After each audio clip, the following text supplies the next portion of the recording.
Welcome back, brothers, players, player haters, gentlemen, girls. We know there's none of those watching.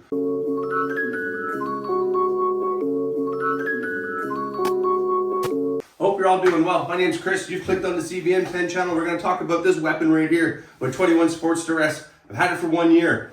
If you're planning on buying one of these things, watch this video. Really, I don't see why you wouldn't, because I've wanted it for a year. If you want to buy one, why wouldn't you want to know how the bike has been treating somebody for the first year? I don't even know how many kilometers I have on the thing. Oh shit, let me get the key. Wait. Oh, I tooted. Key, turn the bitch on. And the survey says 5 degrees inside my garage, and that's Celsius. Hey, it's in sport mode. And it says it's 2 o'clock. Oh yeah, the clock has never been right. That's just 6,018 kilometers. So in miles, I don't know, 4,000 miles, give or take. I'll do the math and you'll see it on the screen, right? Here or there or there. Wherever there's room to put it, I'll stick it there. I got the bike, I bought it as a demo. It had about 1,300 kilometers on it. That's like, what, 800 miles, give or take? So it's an early production bike, I'm guessing, if it was a Harley demo. The clock doesn't keep time, so that's a big deal. Who gives a shit? Everybody in the world's got a phone, so whatever. Oh, that was coffee burp with Bailey's. Coffee and Bailey's is delicious.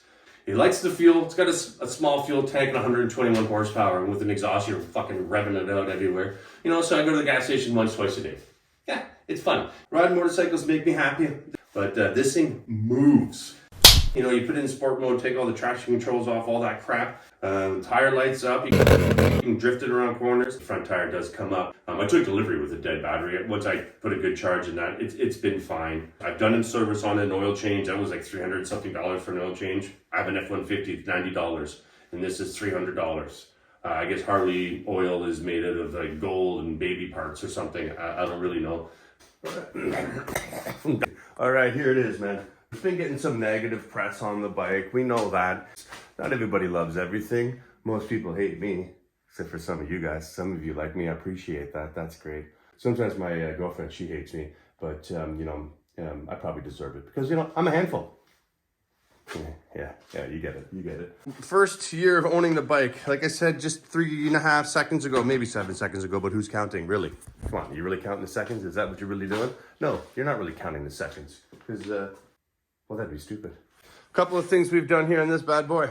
As some of you know, if you watch my videos, we did the TBR exhaust, Two Brothers Racing. That was not one of my first modifications, but that was the first one I bought and it took forever to get here. I've had it for, when did I get that? I don't know, in the springtime. Just completely take all my money and I'm gonna go into debt. So that's great. Enough of the bad, here's the good. So, I'm just gonna do a quick recap, not gonna go over everything. I put these handlebars on, Pro Taper handlebars. I really like Pro Tapers, so there they are. Took a little bit of work to get them on. I had to do some fab and make some bar ends and blah, blah, blah, blah, blah. But they look great. Anybody interested in changing the bars, if you don't go too high, you can get away with the stock front brake line. I made these I didn't make the signal lights. I made these little brackets, put some small little LED signal lights. Cleans up the front a little bit. You just got your nice black fork, no big plastic, what's that called, turn signal hanging off it. I did a tail light as well for the bike. It's kind of hard to see because the light's not back here anymore. But I did a sleek little tail light, turn signal, brake lights. I would have liked to get new rims for the bike this year, but that's out of the budget. Can't do that. All my mods this year are going to be either homemade or cheap. I'm going to change the pegs because they're ugly, right? It's cheap little kind of standard OEM foot pegs they put on bikes. I get it. My first year, I've had any issues with the bike. I shouldn't say that. One time I had some RPM jumping up and down. That happened to me once. It happened to a buddy of mine riding it, him once. He told me that. But that's it. Shut the bike off, turn it back on again. It all goes away. I hear updates. There's lots of updates I guess we kind of need for the bike. That's something that people have been bringing up quite a bit. I'm sure this needs an update, but everything's been working fine.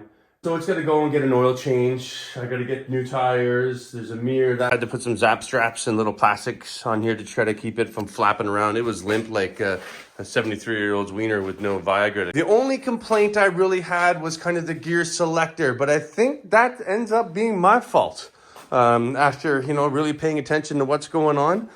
First bike with forward controls, and you're really, I guess a lot of dudes that rock Harleys, from what I've seen, I know they wear these great big boots. Some of them have skulls on them because skulls are cool. And they're thick. So, which is good, I guess. It helps them to get their foot under and they can change gears easily. But I just wear running shoes, high tops usually. overall, it's bad on gas because you drive the shit out of it. It has a pretty small gas tank. Like, it looks big. It looks like a great big huge tank, but most of it, I believe the air box is underneath there, so most of it is just a cover, really. It's not even really a gas, well, it is a gas tank, it holds gas, but you gotta go to the gas station a lot, but who cares? It threw a check engine light when I took it all apart over last winter. The stock sound of this bike, it's disgusting. I don't know how the guys at Harley thought, yeah, this is acceptable. Do whatever, the emissions come out of the tailpipe. I get all that, but there's bikes out there that sound better. You do the math. I did it. I carried the one, and they just crapped out on the exhaust. Now, some of you guys are going to get triggered and talk about, oh, I think the exhaust looks good. I think it sounds fine. That's great for you. It really is. Everybody's entitled to whatever they want, especially when they're spending their money. But for me, and a bike that looks like that, the lawn tractor sound it gave off before. I got a lawn tractor. It's right there. See it? Husqvarna. There it is. It's fucking terrible. It's really, really bad. So if you're thinking of buying one of these things, when you order it, order an exhaust right away. Ownership's been great. I have really enjoyed it.